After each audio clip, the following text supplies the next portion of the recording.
Seek the Lord while he may be found. Call upon him while he is near. Isaiah 55:6.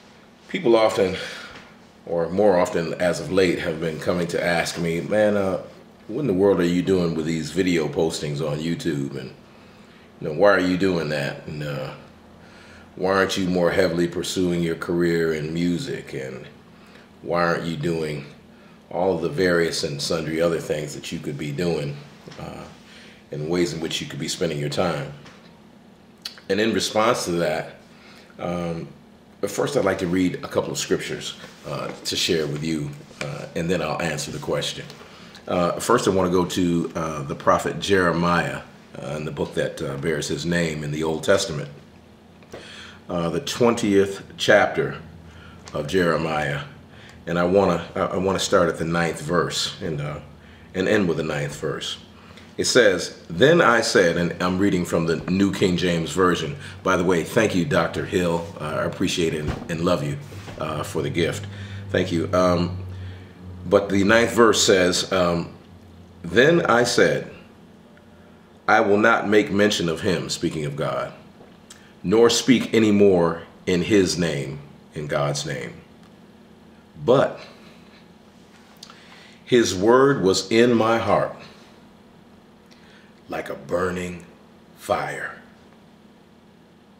shut up in my bones.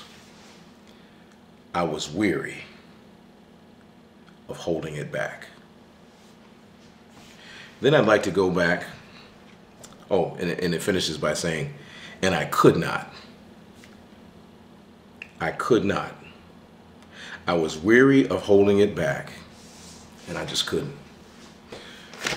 Then I want to go to Mark, the book of Mark, the Gospel of Mark, which follows Matthew, second book in the New Testament, and just go to the first chapter and the 17th verse of the first chapter. And it reads, "Then Jesus said to them, 'Follow me, and I will make you become fishers of men.'" So if I had to summarize why I'm doing what I'm doing, it would be first and foremost because I just have to. I don't have a choice. It's in me demanding, literally demanding, to be let out, and I can't hold it. Secondly, because all of my life, irrespective of what I've been up to, and I've made every mistake that you can possibly think of, been involved in everything that I shouldn't have been involved in that you could possibly imagine, done terrible things in my lifetime, foolish things and frivolous things. But in spite of all of that, I always knew somewhere in the back of my mind, and I always pursued a knowledge of God. And there's a concept in physics called critical mass. Has to do, or saturation, even more fitting, where if you continue to add particles to a liquid, even though as you slowly add, that liquid is able to dissolve or to hold those particles, like say sugar in water, there comes a point at which that water can no longer hold or absorb any more sugar. The point at which that sugar starts to precipitate in the bottom of the glass or the container in which the water stands, when it precipitates or piles up at the bottom of that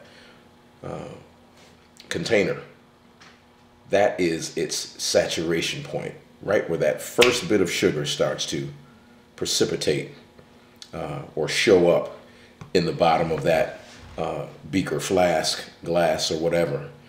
That's the saturation point. And I just believe in my heart that Tyler Owens has reached that saturation point where God has been pouring and pouring and pouring in, and using other people to pour into my life, to love me, encourage me, uphold me, pray for me, that I've reached the saturation point.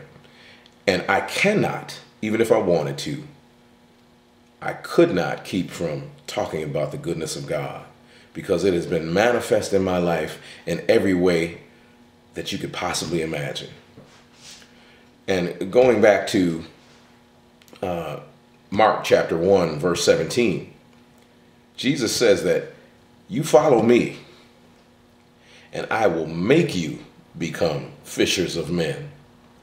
The hallmark of someone who believes in Jesus, who believes in Christ, who believes in God, is that message of redemption, salvation, of love, and purpose for your life, which God has for you.